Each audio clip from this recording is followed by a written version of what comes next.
Dear 13-year-old Jess, this year will be the most important.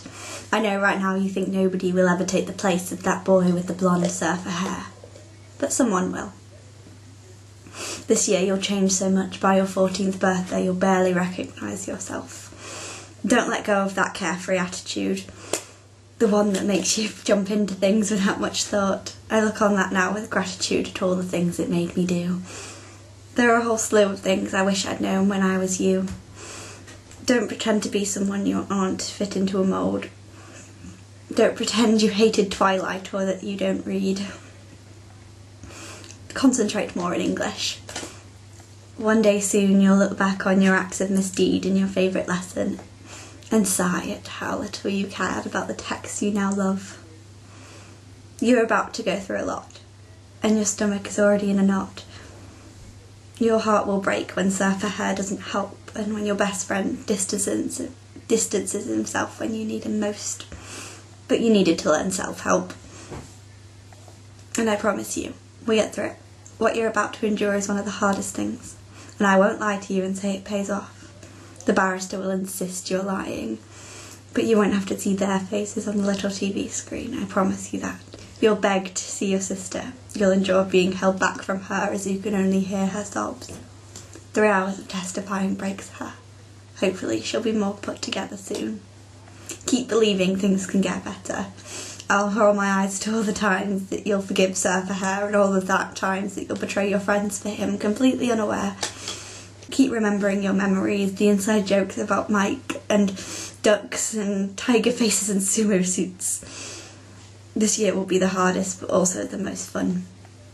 You'll be in cahoots with all the best people, so remember to remember. You'll meet someone soon, maybe in about June. You'll help pick him up off the floor when him and your best friend stupidly fall off a bike. You'll hold back your lecture and your dislike for his long hair that falls in his face. You won't see him for a while after that. I wish you'd noticed him sooner. You needn't have walked a mile to see him, talk to him, ask if his broken collarbone hurt. But all you cared about was surfer hair. If only you'd been more alert. But don't measure yourself based on what this boy or that boy thinks of you, although I know you do. That much pressure will give any boy more than he can chew. Stick your arms out on the edge of the sand like you'll be swept by the wind and fly away. But remember to come back down. I promise you'll want to stay. Some of the people that you deem most important no longer seem that way, and some more so. The girl you'll find yourself screaming at countless times this year still leads you astray, and you still scream at her, but more in the midst of laughter at her stupidity and yours nowadays. We still have trouble remembering that people change, and we still have trouble with the fact that we look so much like them. Looks mean nothing. I'll keep telling myself that if you do. I have to say I'm a lot better than you, a lot more true, more comfortable with who I am, more who I've always been. It was only 5 years since I was you, and it's only 5 years until you're me. Try not to look at the more popular girls and wish you were part of that clique. Your friends are a much better mix. I don't want to tell you too much about now.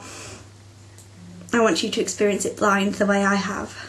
The next 5 years will take your breath away at various points in time before you reach me on your 18th birthday. You'll be fearless for a little while longer until school and friends seem so much harder than they've ever been.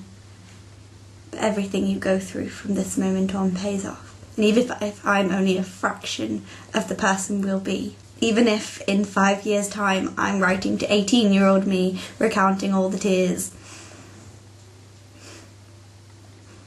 right now, I like our chances.